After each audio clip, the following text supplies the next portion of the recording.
December 12, 1942. 50 miles southwest of Stalingrad, Field Marshal Erich von Manstein stood beside his command vehicle, watching 230 Panzer tanks assemble in the pre-dawn darkness.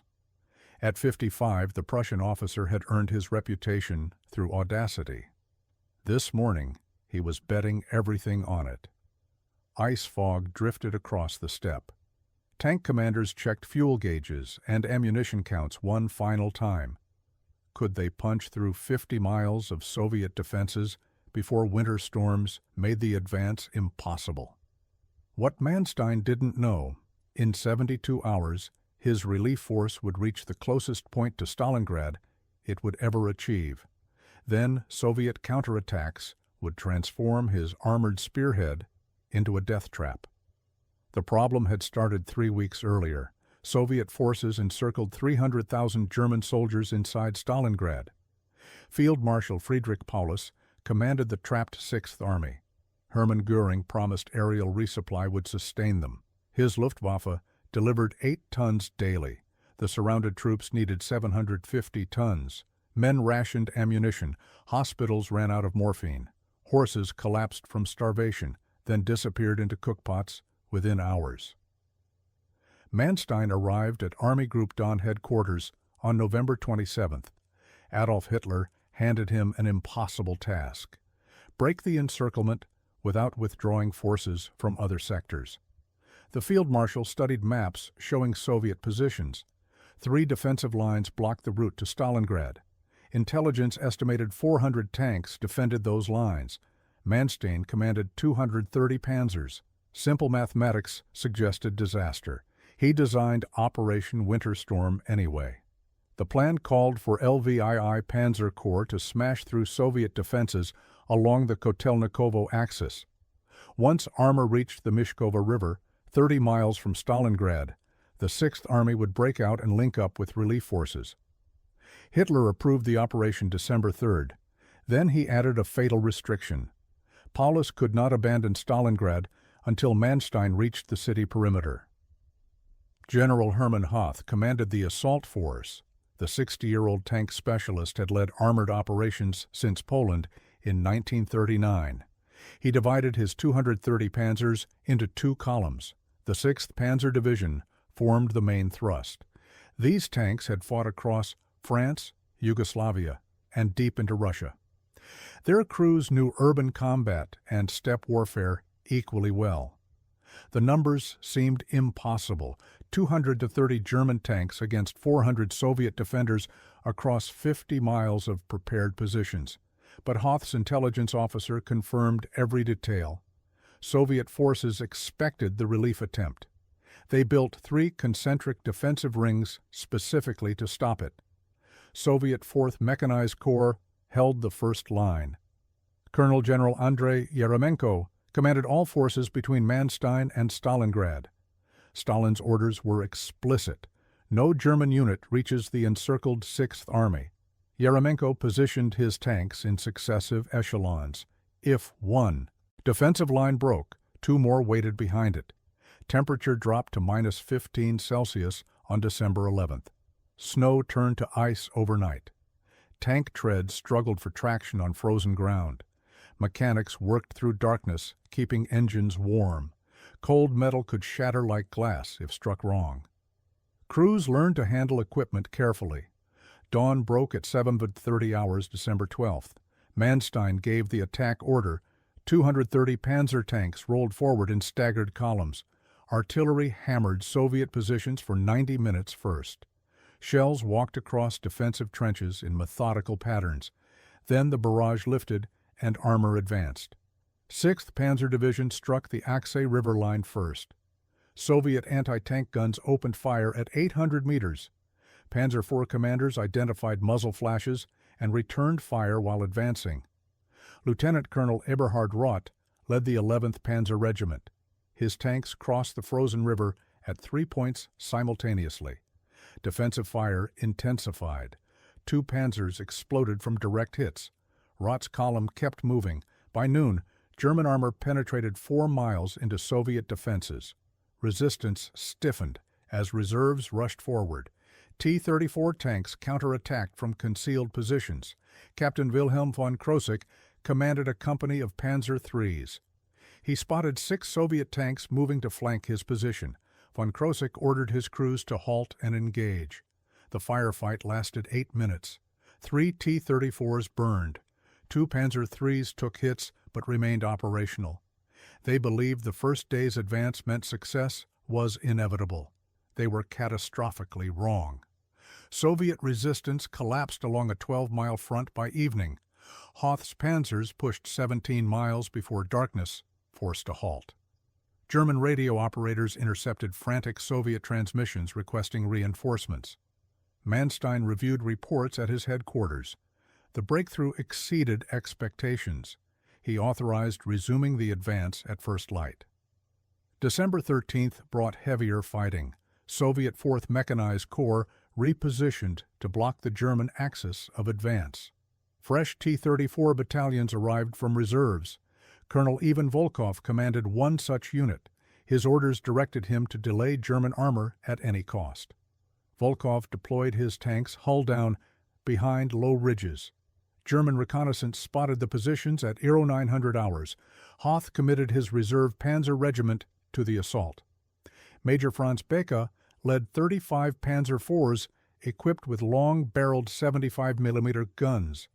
These tanks could penetrate T-34 armor at 1,500 meters. Beke's crews fired while advancing. Soviet tanks returned fire. The engagement developed into a running battle across 8 miles of open steppe. Sergeant Otto Carius commanded a Panzer IV in Beke's regiment. His gunner spotted a T-34 at extreme range.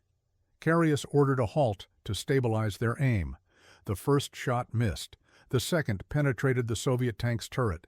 It exploded violently. Carius counted 6 more T-34s burning across the battlefield by noon. His own tank took 3 hits, but the armor held. German armor advanced another 11 miles December 13th. Total penetration reached 28 miles in 2 days. Manstein calculated they would reach the Myshkova River within 48 hours. From there, Stalingrad lay only 30 miles beyond. The Field Marshal sent an urgent message to Paulus. Prepare the Sixth Army for breakout operations. Hitler's headquarters intercepted the communication. The Führer issued new orders. Paulus must hold Stalingrad regardless of Manstein's progress. No withdrawal under any circumstances. The directive reached Sixth Army headquarters December 14th. Paulus read it 3 times. His operations officer asked if they should acknowledge receipt. Paulus sat silently for 5 minutes before responding. He would obey. Could Manstein's relief force succeed without Sixth Army support? The answer would come within hours. Soviet reinforcements converged on the breakthrough zone. Stalin ordered Second Guards Army to block German armor. General Rodion Malinovsky commanded this formation. His units included combat-hardened troops from the Moscow defense. They arrived by rail transport during the night of December 13-14. Malinovsky deployed them directly across Hoth's axis of advance. Weather deteriorated December 14th. Blizzard conditions reduced visibility to 50 meters. Tank commanders navigated by compass. The advance slowed to walking pace. Soviet forces used the storm for repositioning. Fresh defensive lines materialized across German routes. Fighting became savage at close range. Lieutenant Hans Schäufler led a panzer platoon into what appeared to be empty terrain. His lead tank triggered a mine. The explosion destroyed the left track. Before recovery crews could respond, anti-tank rifles opened fire from 3 directions. Schäufler ordered his remaining tanks to suppress the Soviet positions. Machine guns raked suspected firing points. The ambush inflicted 2 more casualties before German infantry cleared the area. By evening, December 14th, 6th Panzer Division reached the Myshkova River. They had covered 48 miles in 3 days. The achievement seemed miraculous given Soviet resistance. German tank crews could see smoke from Stalingrad's ruins on the horizon. 30 miles of frozen steppe separated them from the encircled Sixth Army. Manstein drafted orders for the final push. Then reconnaissance reported massive Soviet tank formations moving toward the Myshkova position. Second Guards Army had arrived with 400 fresh T-34s. Additionally, Soviet command committed 5th Mechanized Corps from strategic reserves. Combined, these forces fielded 150 tanks, more than Hoth's entire relief expedition. The German Field Marshal faced a cruel arithmetic. His 230 Panzers had lost 48 tanks reaching the Myshkova. Soviet forces now deployed nearly 600 tanks against his diminished strength. Breaking through meant accepting catastrophic losses. Manstein ordered Hoth to establish defensive positions and await Paulus's breakout. That single decision multiplied into disaster. Within 8 days, Soviet counterattacks would destroy 150 German Panzers and force Manstein's retreat. The Sixth Army's fate was sealed. Erich von Manstein had built his reputation on seemingly impossible victories.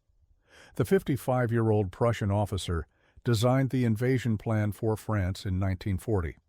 His armored thrust through the Ardennes forest had split Allied armies and forced French surrender in 6 weeks. Hitler promoted him to Field Marshal after the Crimean campaign. Now Manstein commanded Army Group Dawn with orders to achieve another miracle. His background shaped his approach to the Stalingrad crisis. Born into Prussian military aristocracy, Manstein entered the Imperial Army at age 18. He fought through the Great War and survived Germany's interwar military restrictions. The experience taught him to maximize limited resources through operational artistry rather than brute force. What Manstein believed was achievable. In 96 hours, that calculation would cost him half his armor and leave 300,000 men to die. The relief operation required solving 3 connected problems simultaneously. First, his panzers needed to break through 50 miles of Soviet defenses before winter weather made movement impossible. Second, the Sixth Army must retain enough combat strength to execute a breakout once relief forces approached. Third, both operations had to occur before Soviet reinforcements arrived in overwhelming numbers. Manstein studied intelligence reports at his headquarters in Novocherkassk. The Sixth Army consumed its last reserves. Paulus's units received 150 rounds per artillery piece daily. Normal combat expenditure was 600 rounds. German soldiers inside the pocket killed and ate 26,000 horses in November alone. Medical reports described widespread frostbite and malnutrition. The trapped army was dissolving. Luftwaffe transport aircraft attempted aerial resupply. Göring promised 500 tons daily. His pilots delivered an average of 94 tons. Soviet fighters and anti-aircraft fire destroyed 1 in 4 supply planes. The mathematics spelled doom. Each day the Sixth Army survived, weakened its ability to break out when relief arrived. The Field Marshal examined maps showing Soviet dispositions. 3 defensive belts blocked the route to Stalingrad. The first line ran along the Aksay River, defended by 4th Mechanized Corps with 140 T-34 tanks. 20 miles beyond that, 5th Mechanized Corps held the second belt with another 160 tanks. The final barrier stood at the Myshkova River, where 2nd Guards Army deployed 200 additional tanks plus infantry divisions. German forces available for the relief attempt totaled 230 Panzer tanks organized in LWII Panzer Corps. General Hermann Hoth commanded this formation. His 2 divisions, 6th Panzer and 23rd Panzer, represented the only mobile reserves Manstein could commit without collapsing other defensive sectors. The mechanism of Manstein's plan relied on concentrated force applied at decisive points. Rather than attacking the entire Soviet line simultaneously, he would mass his armor at one breakthrough sector. The concentrated panzers would shatter Soviet defenses through overwhelming local superiority. Then German armor would exploit the gap before Soviet forces could seal it. Before Operation Winter Storm, German relief attempts had failed through dispersed efforts across multiple axes. Manstein learned from those failures. His plan committed everything to a single thrust. The risk was total. Success meant relieving Stalingrad. Failure meant losing Army Group Don's only mobile reserve.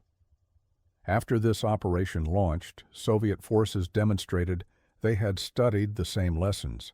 They positioned reserves to contain precisely this type of breakthrough. Manstein held his first planning conference December 3rd. Hoth attended along with his division commanders. Major General Erhard Raus led Sixth Panzer Division. Raus had commanded tanks since the French campaign. His division included veteran crews with 2 years of combat experience. They would form the main assault force. Colonel Eberhard Roth commanded 11th Panzer Regiment within 6th Panzer Division. His unit fielded 75 Panzer IV equipped with long-barreled 75 mm guns. These weapons could destroy T-34s at ranges exceeding 1,500 meters. Roth's tanks would spearhead the breakthrough. The 23 Panzer Division provided flank protection and exploitation forces. This division had fought at Voronezh earlier in 1942. It sustained heavy losses there, but remained combat effective. Major General Hans Vormann commanded this formation with quiet competence. His tanks would secure the relief forces' flanks against Soviet counterattacks. Supporting infantry came from Romanian divisions and German reinforcements. These troops would hold ground captured by the armored spearheads. Their presence allowed panzers to maintain momentum rather than defending conquered territory. The technique had worked in France. Manstein gambled it would work on the frozen steppe. Fuel logistics determined operational possibilities. Each Panzer IV consumed 80 gallons to travel 60 miles. The relief force needed to cover 50 miles reaching Stalingrad, plus return distance. Supply columns carried enough fuel for a one-way trip with minimal reserve. The panzers had to capture Soviet fuel dumps en route or risk becoming immobilized halfway to their objective. Ammunition posed equal concerns. Tank crews expended shells rapidly during breakthrough operations. German factories produced 75mm ammunition at rates barely matching frontline consumption. Manstein's logistics officers calculated each Panzer IV carried enough shells for 3 major engagements before requiring resupply. After that, the tanks became mobile pillboxes. The numbers revealed impossible mathematics. 230 German tanks carrying fuel for 60 miles against 500 Soviet tanks backed by unlimited reserves. But Manstein's career proved numbers alone did not determine outcomes. General Hoth studied the timeline. December weather allowed perhaps 10 days of mobile operations before blizzard conditions made tank warfare impractical. Soviet meteorologists predicted major storms after December 20th. The relief force had to reach Stalingrad before nature imposed its own siege. Hitler's orders complicated execution. The Führer insisted Paulus must not abandon Stalingrad under any circumstances. This meant the Sixth Army could not begin withdrawing until Manstein's panzers reached the city perimeter. The restriction eliminated the possibility of Paulus breaking out halfway and linking with relief forces at an intermediate position. Manstein argued against this limitation. His experience suggested mobile defenses survived where static positions died. The Field Marshal recommended Sixth Army begin withdrawing the moment relief forces crossed the Aksay River. This would allow the trapped troops to preserve combat strength for the breakthrough phase. Hitler rejected the proposal. Propaganda had declared Stalingrad's capture a historic victory. German newspapers published maps showing Wehrmacht control of the city. Admitting the need for withdrawal meant confessing the triumph was illusory. The Führer preferred 300,000 casualties to such embarrassment. Could any operational brilliance overcome such strategic stupidity? German officers would debate that question for decades. Manstein refined his plan, accepting Hitler's restrictions. The relief force would advance regardless. Even if Sixth Army could not break out, the approaching panzers might disrupt Soviet forces enough to ease pressure on the pocket. At minimum, the operation would demonstrate the Wehrmacht had not abandoned Stalingrad's defenders. Opposition to winter storm emerged from unexpected quarters. Some staff officers argued the relief attempt would waste Germany's last mobile reserves. Losing those panzers meant Army Group Dawn lacked forces to counter future Soviet offensives. Better to preserve the tanks for defensive operations than sacrifice them in a doomed rescue. General Kurt Zeitzler supported this position.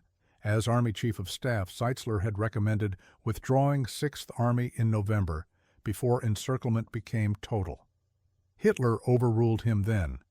Now Zeitzler cautioned against compounding that error with another disaster.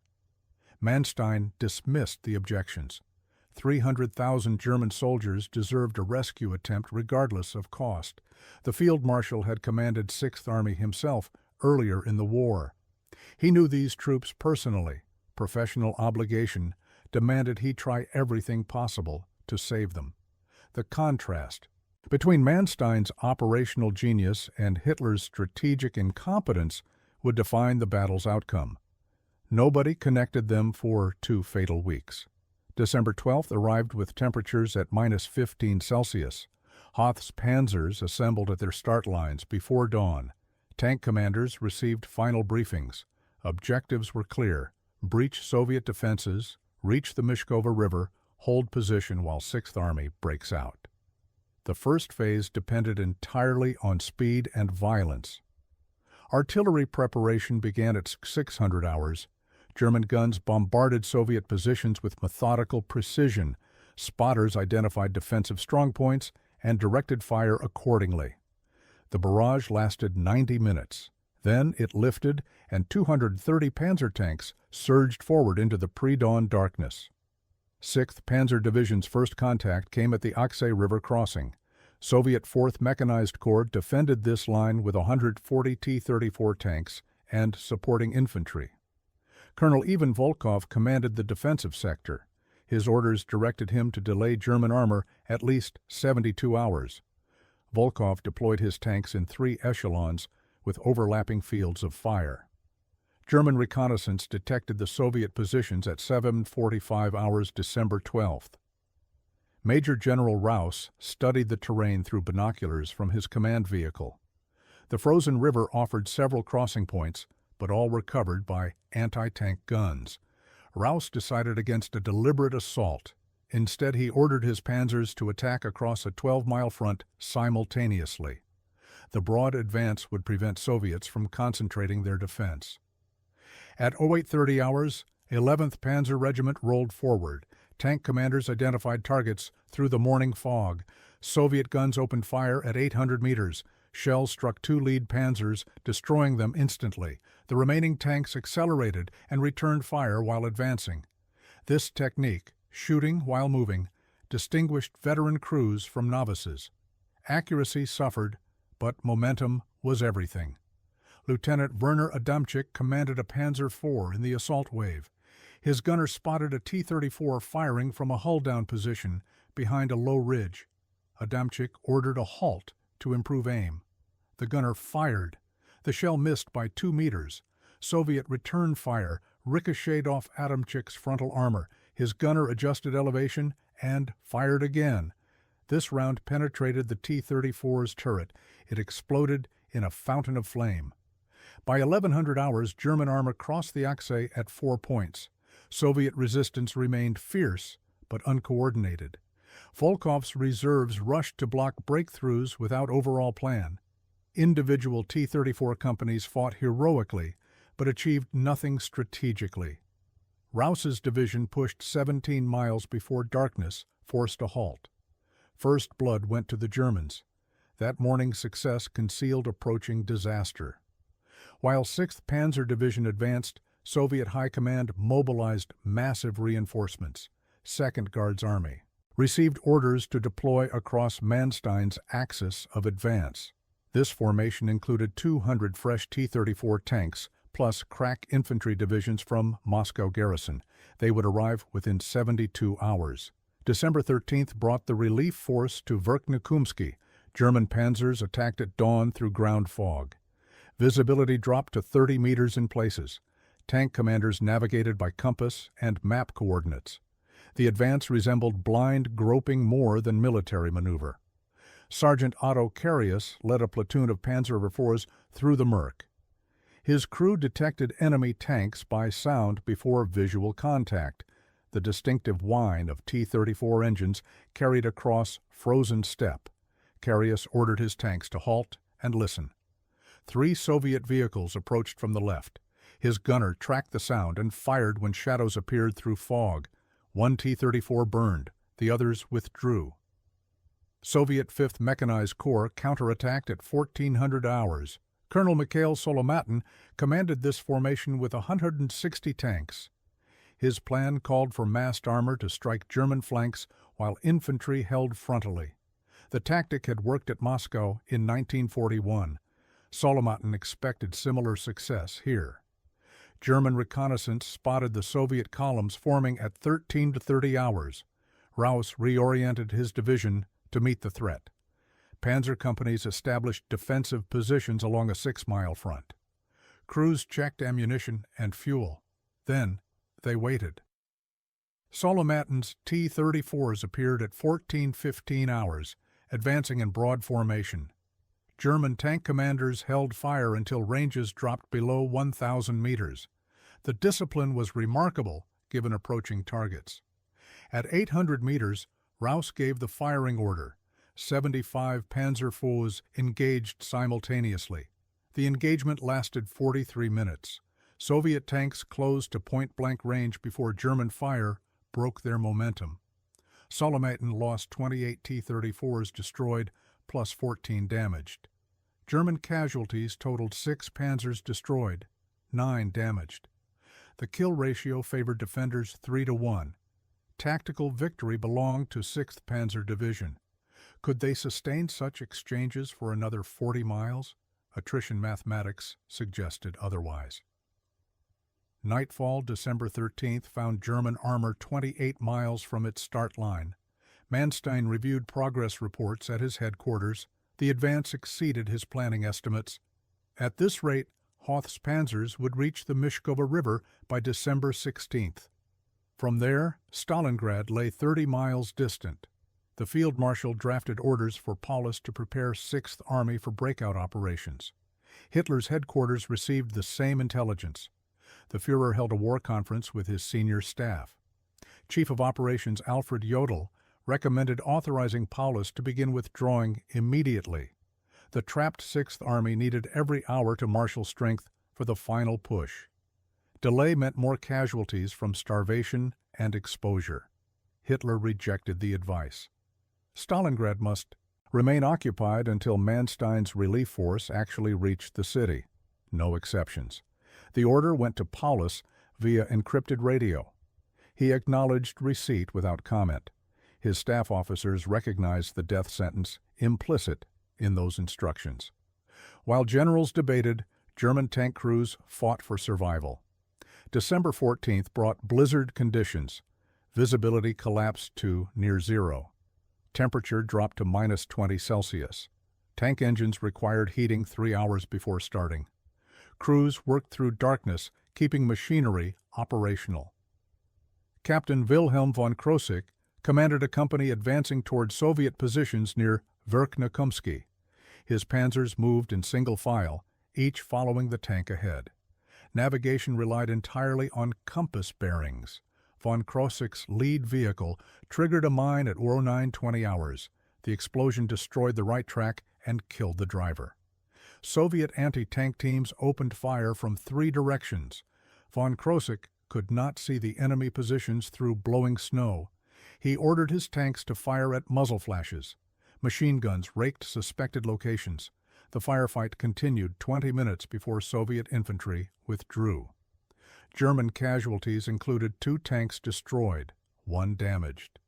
Recovery crews needed 4 hours to repair the damaged vehicle in sub-zero conditions. By evening, December 14th, 6th Panzer Division reached the Myshkova River. German reconnaissance observed Soviet forces massing beyond the waterway. The numbers were staggering. Aerial photographs showed over 400 tanks plus supporting infantry and artillery.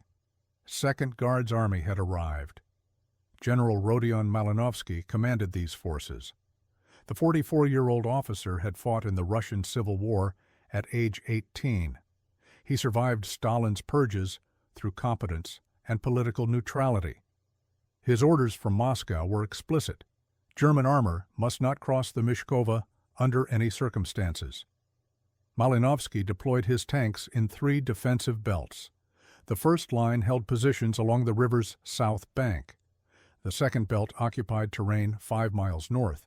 The third belt formed a final barrier 10 miles beyond that. Any German breakthrough would face fresh defenders at each echelon. The defensive depth meant Hoth's panzers could not achieve decisive penetration through a single assault. That single defensive arrangement multiplied Manstein's problems geometrically. Within 8 days, those successive belts would consume 150 German panzers before forcing retreat. German tank strength had declined to 182 operational panzers by December 15th. Daily combat reduced that total through destruction and mechanical breakdown. Rouse counted 48 tanks lost since December 12th. Another 20 sat disabled awaiting repair parts. The relief force was bleeding to death. Fuel shortages worsened the situation. Supply columns struggled through blizzard conditions to deliver gasoline. German panzers consumed 80 gallons traveling, 60 miles under ideal circumstances. Combat operations doubled that consumption rate. Several tank companies reported fuel levels below 50%. Ammunition expenditure approached critical levels.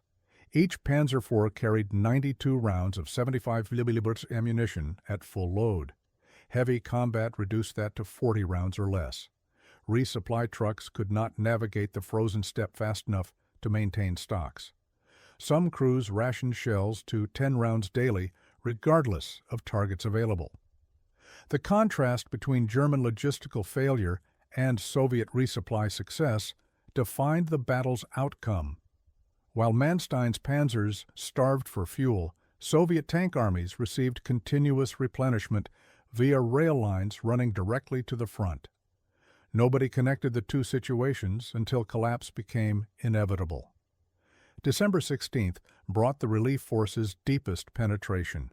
German reconnaissance probed across the Myshkova at 3 points. Soviet defenses remained formidable but showed gaps. Rouse recommended an immediate assault before those gaps closed. Hoth approved the attack for December 17th at dawn. Tank crews prepared through the night. Mechanics worked on damaged vehicles, attempting to restore them to service. Every additional panzer improved breakthrough odds marginally. By 0500 hours, December 17th, Rouse counted 174 operational tanks. The number seemed pitiful against Soviet strength, but represented everything available. Artillery bombardment commenced at 0600 hours. German guns hammered Soviet positions along a 6-mile front. Shells walked across defensive trenches in methodical patterns. The barrage lasted 2 hours. Then 174 Panzer tanks advanced into the pre-dawn darkness. Soviet resistance exceeded all expectations. Malinovsky's forces had spent 3 days preparing for exactly this assault. Anti-tank guns engaged German armor at extreme range. T-34 tanks counterattacked from multiple directions simultaneously. The battle became a savage close-range brawl rather than a tactical maneuver. Lieutenant Hans Schäufler's platoon engaged 6 T-34s at 400 meters. His gunner destroyed 2 before Soviet return fire disabled his tank's main gun. Schäufler ordered withdrawal, but the damaged weapon jammed the turret. His crew abandoned the vehicle under fire. 4 of 5 men reached German lines. Schäufler himself took shrapnel wounds that cost him his left arm. By noon, December 17th, German forces gained 3 miles of ground at catastrophic cost. Rouse counted 28 panzers destroyed, 37 damaged. Effective tank strength dropped to 109 operational vehicles. The mathematics were unsustainable.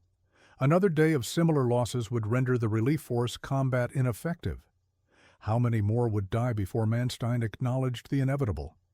Soviet counterattacks were already forming to answer that question. Second Guards Army launched its major counteroffensive at 0400 hours, December 18th. General Malinovsky committed his full-strength 200 T-34 tanks supported by 2 rifle divisions. The assault struck German positions along a 12-mile front. Hoth's depleted panzers faced annihilation. Lieutenant Colonel Eberhard Roth detected the attack through ground vibrations before visual contact. His crews felt the earth trembling from massed tank engines. Roth ordered his regiment to defensive positions and alerted division headquarters. Within minutes, Soviet armor appeared through morning darkness like iron phantoms. The engagement developed into desperate close combat. Soviet tanks approached to within 100 meters before German crews could identify targets. Roth's gunners fired at muzzle flashes and engine sounds. One Panzer IV destroyed 3 T-34s in 90 seconds before taking a hit that penetrated its turret. The crew died instantly. Sergeant Otto Carius commanded a flanking position when Soviet infantry attacked his location. 20 Red Army soldiers charged across open ground toward his tank. Carius traversed his turret and fired a high-explosive shell into the formation. The blast killed or wounded 15. Survivors withdrew into the darkness. Carius counted 6 more attacks against his position before dawn. By 0800 hours, German defenders had contained the Soviet assault, but at terrible cost. Rouse reported 31 Panzers destroyed, 23 damaged. Effective tank strength dropped to 78 operational vehicles. The relief force retained barely 1/3 its original power. Manstein's options collapsed with his armor. What would happen next? Soviet intelligence already knew the answer while German commanders still hoped for miracles.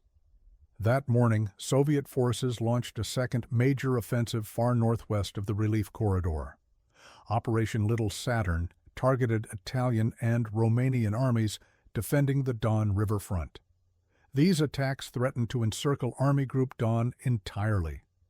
Manstein faced catastrophe on 2 fronts simultaneously.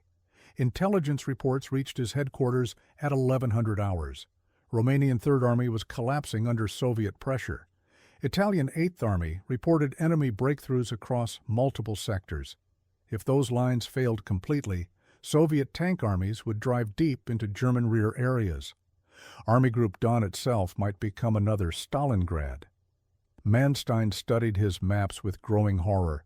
He commanded perhaps 150 operational tanks total across his entire army group. Soviet forces attacking from 3 directions fielded over 1,000 tanks.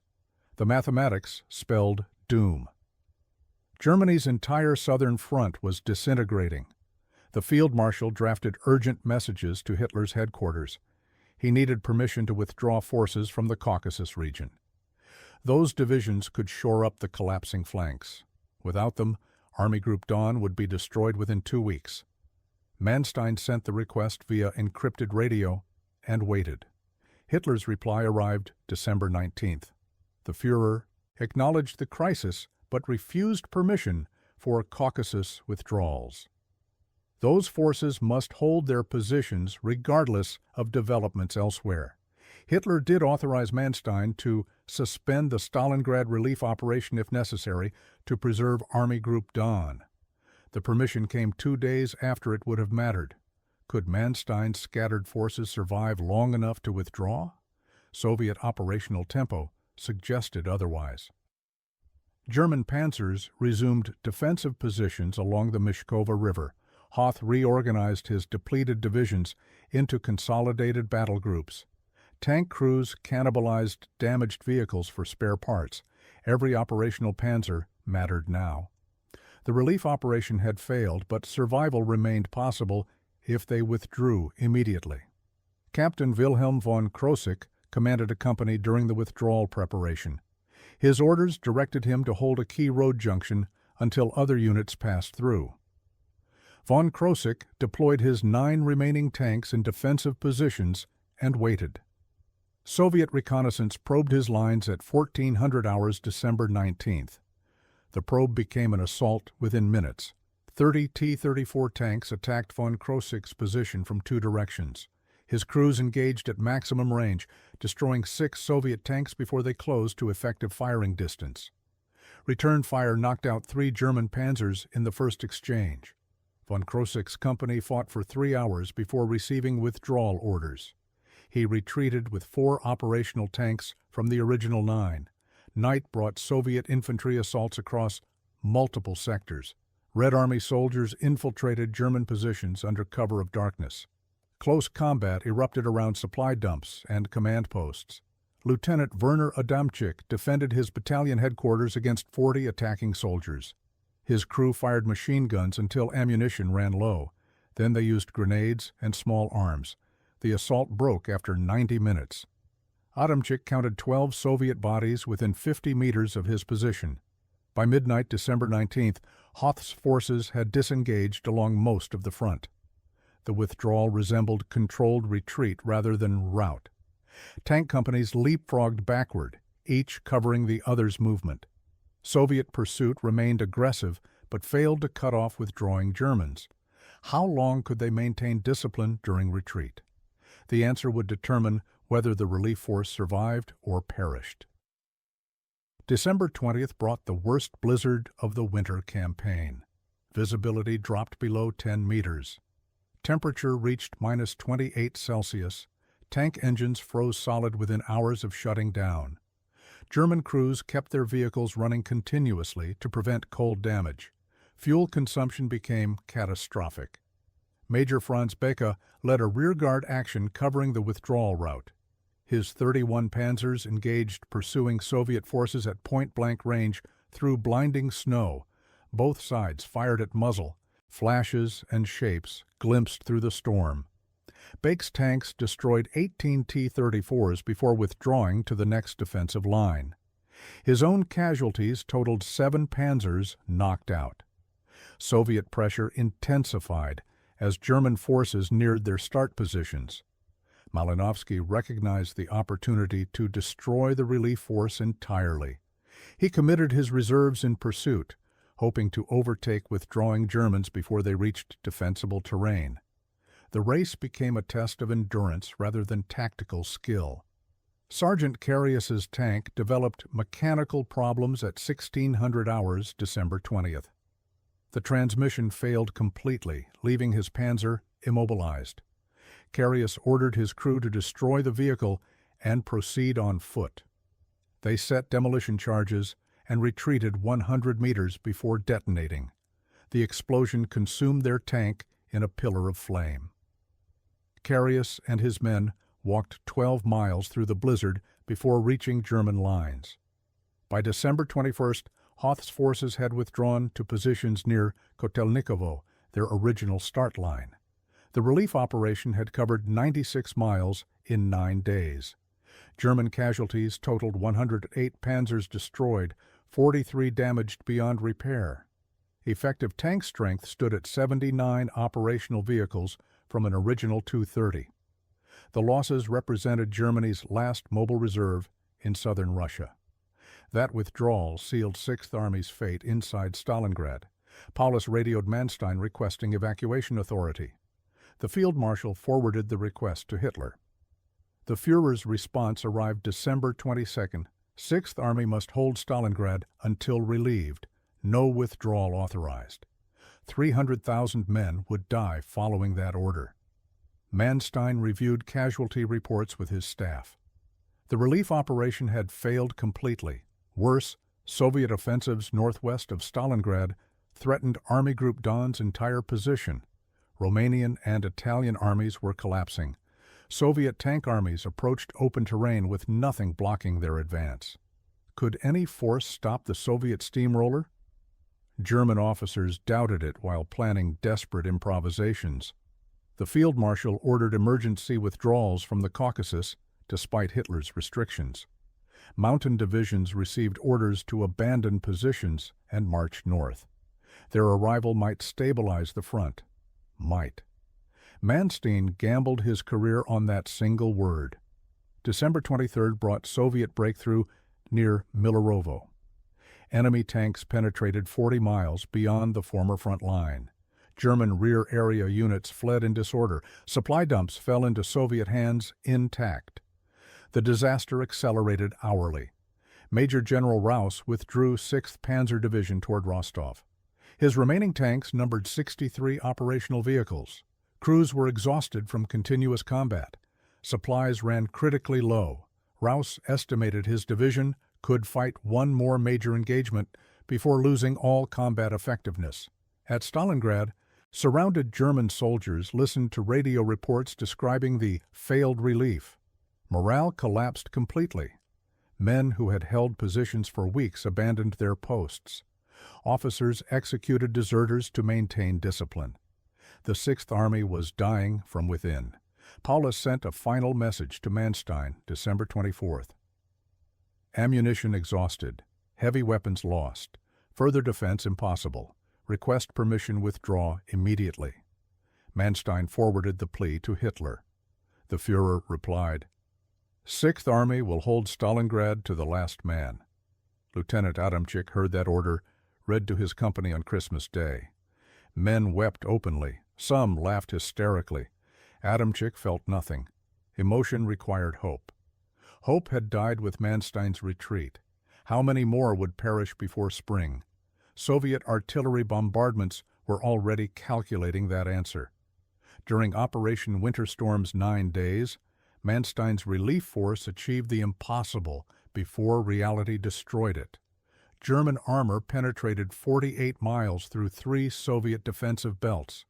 This represented the deepest tactical penetration against prepared defenses in the Eastern Front's history. Yet it accomplished nothing strategically. The numbers revealed the disaster's true scale. 230 Panzers began the operation. 79 survived.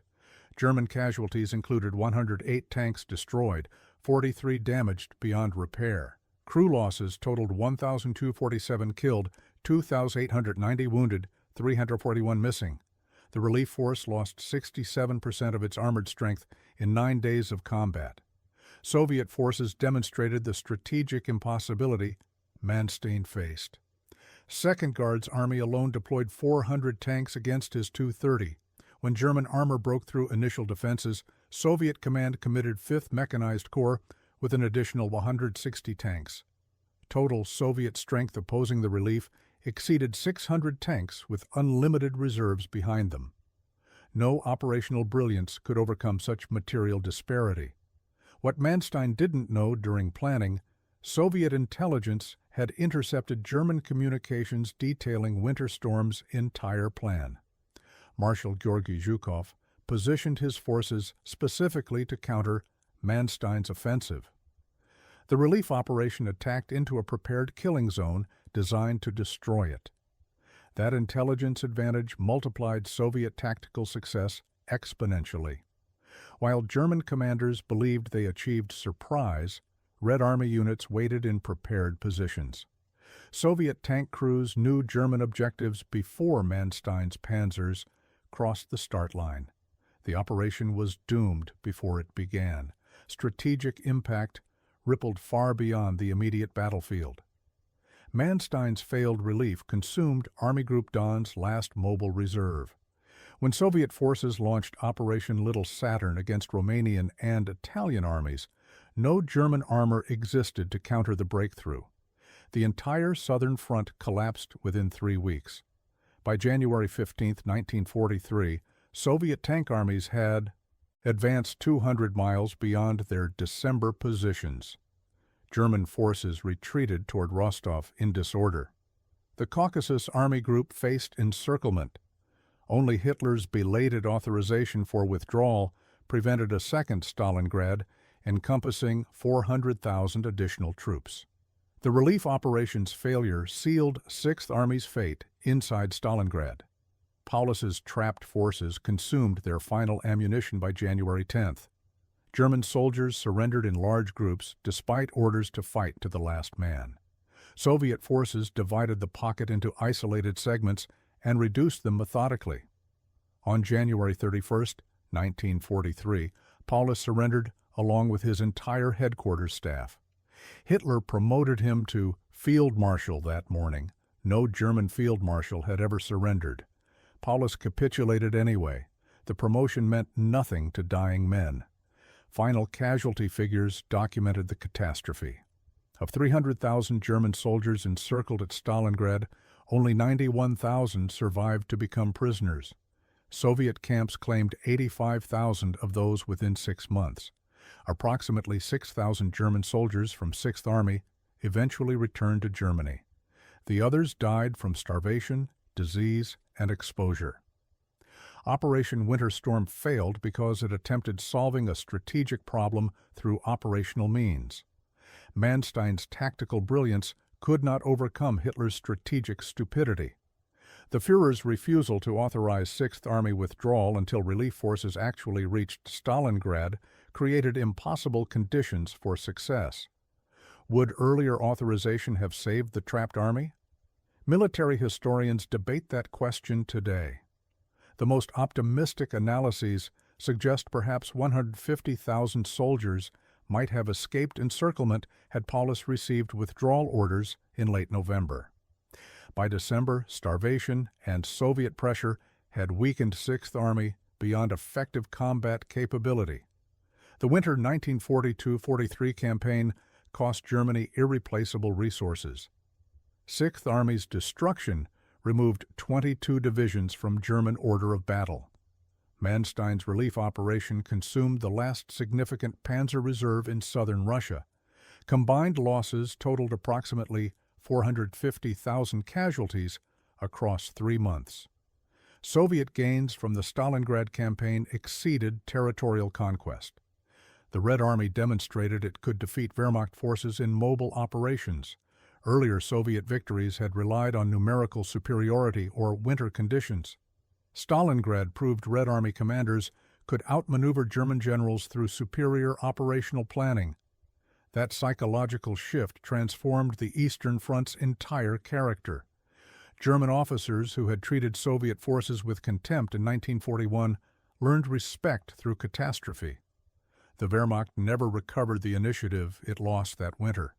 Modern military doctrine still studies Operation Winter Storm as a case study in failed relief operations. The fundamental lesson remains unchanged. Tactical brilliance cannot compensate for strategic impossibility. Manstein's operational artistry achieved tactical success that meant nothing strategically. Field Marshal Erich von Manstein survived the Stalingrad disaster and continued commanding Army Group South through 1943.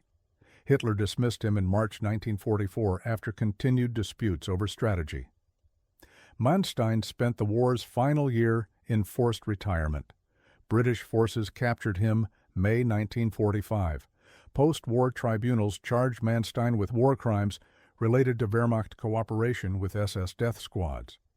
British courts convicted him in 1949 and sentenced him to 18 years imprisonment. He served 4 years before release. Manstein died in 1973, maintaining until the end that operational skill could have saved Stalingrad if Hitler had permitted it. General Hermann Hoth commanded Elfi Kai Panzer Corps through the relief operation and subsequent retreats.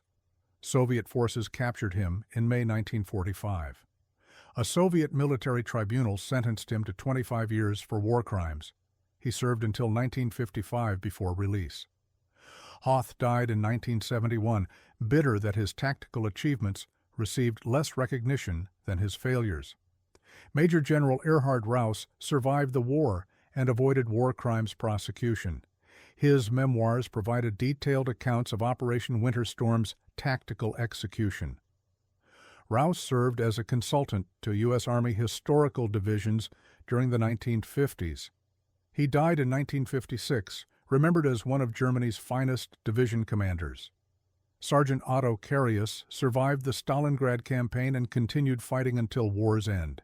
His tank destroyed over 150 enemy vehicles across 3 years of combat. American forces captured him May 1945. Carius returned to Germany and operated a pharmacy until retirement. He died in 2015 at age 92, the last surviving German tank ace from the Eastern Front. Field Marshal Friedrich Paulus surrendered at Stalingrad and survived Soviet captivity. He cooperated with Soviet authorities, making propaganda broadcasts criticizing Nazi Germany. Paulus testified against German officers at Nuremberg trials. Soviet authorities released him in 1953. He lived in East Germany until his death in 1957, reviled by former comrades as a traitor. Could they have succeeded? That question haunted survivors for decades. The answer remained constant. Tactical brilliance never overcomes strategic impossibility. Manstein's relief force achieved tactical miracles. It penetrated 50 miles through prepared defenses with inferior numbers. It maintained cohesion during withdrawal despite overwhelming pressure. It demonstrated operational artistry at the highest level. Yet, it accomplished nothing. 300,000 men died anyway. The Southern Front collapsed. Germany lost its last chance to stabilize the Eastern Front. All Manstein's genius meant nothing against Hitler's stupidity and Soviet strength. December 1942 taught lessons the Wehrmacht learned too late. Modern war required resources, not just skill. Operational art mattered less than strategic position. Individual brilliance could not compensate for systemic failure. The German army that invaded Russia in 1941 with dreams of conquest retreated in 1943 toward inevitable defeat. Manstein's Panzers had driven 30 miles into Soviet hell before losing 150 tanks. That achievement became Germany's epitaph on the Eastern Front, tactical excellence achieving strategic disaster. The frozen steppe consumed them all.